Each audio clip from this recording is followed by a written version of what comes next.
Have you ever watched an anime and thought that the score it got was way too low for what it deserves? Or have you ever asked yourself why nobody knows about this anime? These kinds of shows, movies, or games that didn't get the attention they should have are called underrated. I personally know a few anime that I think didn't get nearly as much recognition as they deserved, and I've always wanted them to get more attention. Now that I'm making content on YouTube, I've got the chance to introduce these anime to you.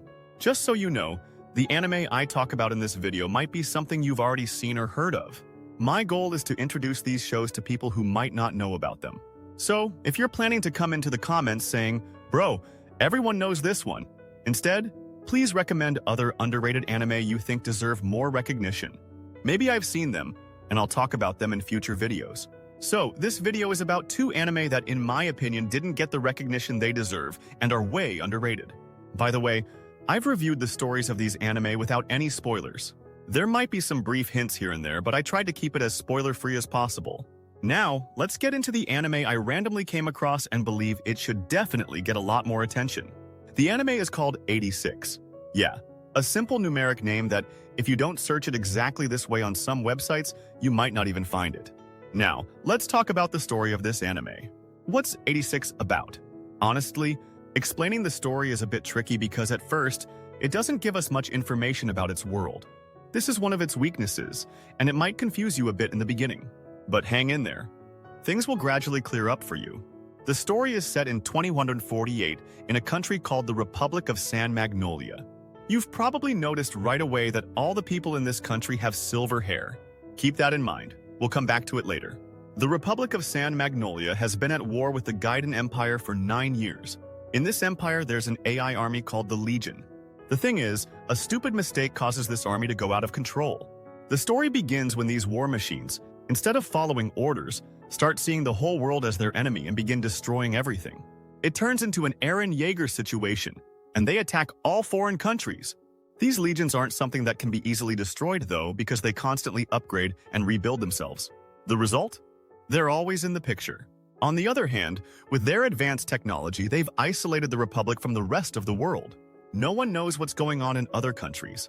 The people of the Republic of San Magnolia believe that the Gaiden Empire was destroyed 4 years ago, but that's not the case. 9 years have passed, and the war is still ongoing. However, the Republic has developed unmanned war machines called juggernauts, ensuring that no human is killed on the front lines. The media constantly claims that the war is going in our favor and that we'll win in a few years. These statements have kept the people calm. The military has stopped taking the war seriously. They spend their days partying, and no one thinks about what's really going on. In short, since no humans are on the battlefield, everyone is living comfortably. The television always says, the war will end by 2023, the economy will recover, and stuff like that. But all of this is a big lie. The truth is, the juggernauts are just ordinary people with colored hair, not silver, who have been forcibly sent to the front lines. These Albans, the silver-haired people, cancel the citizenship of the people with colored hair to avoid being killed in the war, send them to forced labor camps, and then force them to fight the legions. If we were to compare this to Attack on Titan terminology, it's like the Marlians sending people to fight and then claiming, no humans have been killed. They deceive themselves and don't see the reality. The story of the anime focuses on one of these front lines, a place called Section 86. This is where innocent people without rights are forced to fight. This story has two main characters. The first one, Lena, is a lieutenant who works as an operator for Section 86. Lena knows what the juggernauts really are, and her goal is to save these people from their situation. The second character, Shin, is the leader of Section 86 and is given the title Angel of Death. Now, let me add something to give you a better picture of the story.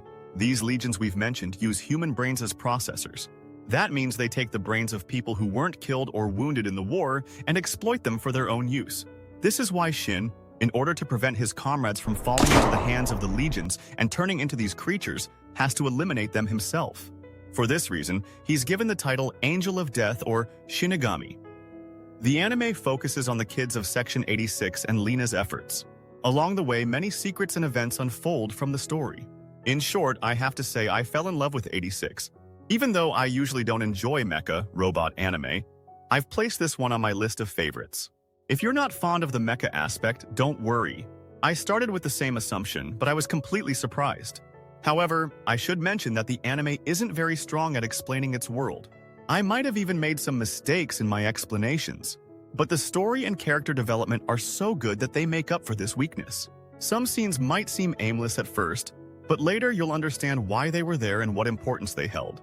Especially the character development of Shin is outstanding. He's a young boy who, in order to prevent the enemy from becoming stronger, has to kill his own friends. What kind of mental state could this boy be in? Or better yet, how broken can he be? This anime really portrays this issue well. I also liked Lena, not just because of her character, but because of her white hair. Honestly, I love characters with white hair. Akira, Emilia, Gojo Satoru. Overall, characters with white hair in anime are kind of special to me. This interest probably started from Tokyo Ghoul. But when white hair is combined with a uniform, there's just no competition. But let's move on to the battle scenes. This anime uses a lot of CGI techniques. However, it's not the kind of low-quality CGI you might expect. The quality of the battle scenes in this anime is high. The use of CGI has made the movements and details of the battles truly remarkable, even though they might look a bit artificial in some parts. Still, this doesn't affect the overall enjoyment of the anime at all. In short, 86 is not just a simple mecha anime. Its story is deep, the characters are excellently developed, and it has plenty of emotional and exciting moments. If you're looking for a different and impactful anime, don't miss this one. By the way, if you also enjoy underrated anime that are worth watching, make sure to let me know in the comments. Maybe I've seen them too and I'll talk about them in future videos. The CGI scenes in 86 are so well designed that the combination of camera angles and sound effects feels completely natural and appealing. There wasn't a moment where these visuals felt off. Plus, the music in this anime is truly a masterpiece. The opening and ending themes themselves are impactful and pleasant to listen to, but what really takes the anime to the next level is its main soundtrack. To give you a better idea of the music quality, one of the anime that's always been at the top in terms of music is Attack on Titan. This anime has done a great job of conveying different emotions and the atmosphere of various moments through its music.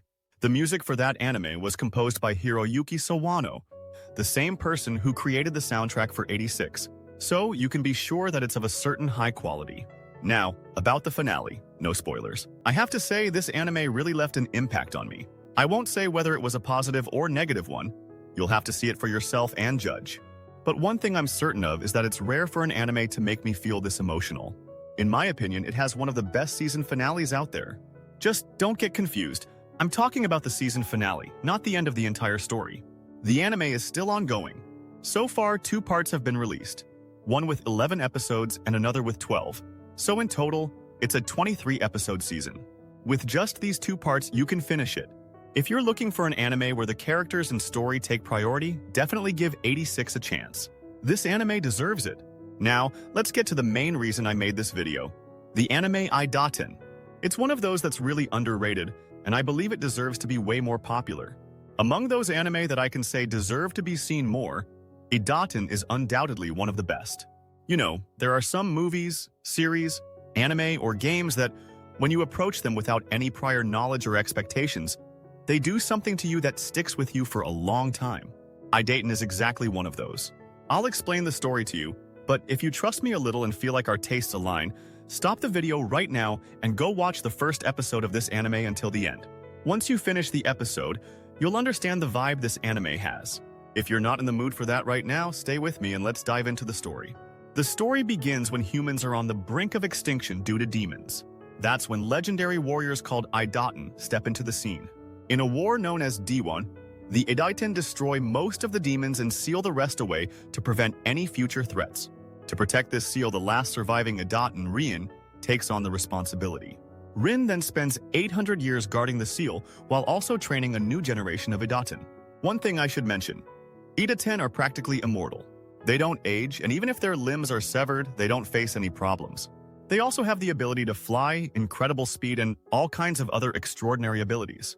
But this period of peace is shattered with the return of the demons. A 3-way war between gods, humans, and demons is on the horizon. At first, you might think this anime has a simple shonen story, but you're completely wrong. In fact, it's a seinen.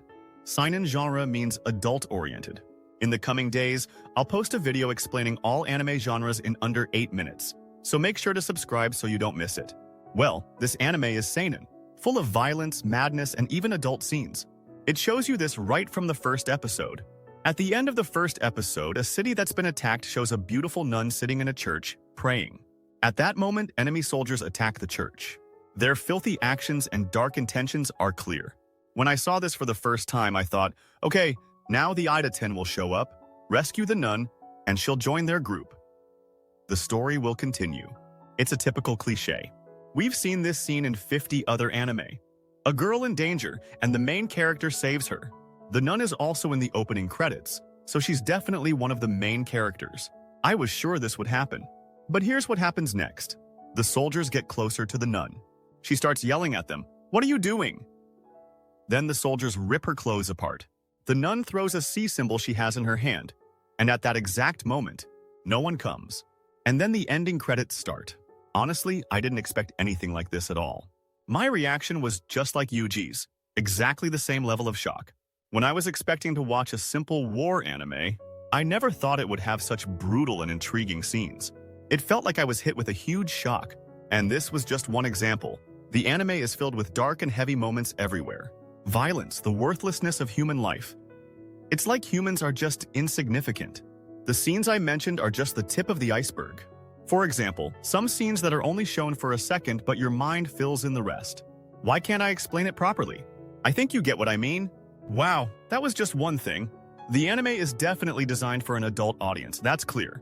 As for the story, you might think it's predictable, but then suddenly something unexpected comes up that really caught my interest.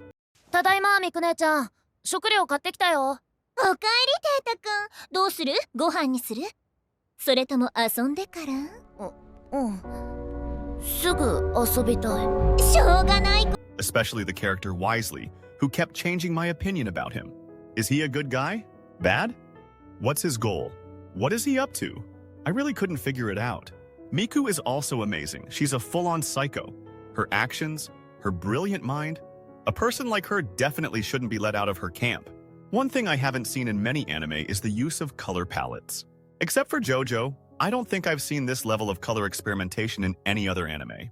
The background colors and the overall atmosphere constantly change based on the mood of the scene. Every character has a specific color palette that perfectly matches the environment and isn't jarring at all. I absolutely love this kind of artistic use of color. Nowadays, most anime follow a similar design and coloring style, but this kind of creativity really gives a refreshing break. I've only seen it before in JoJo, where you might have a yellow sky and purple plants, and it still doesn't feel out of place. I honestly think, aside from Idaten and JoJo, no other anime has done it this well. By the way, do you know who made this anime? It's MAPPA. When I first thought, wow, this is amazing, who made it? I looked up MAPPA, and since then, I've fallen in love with their work.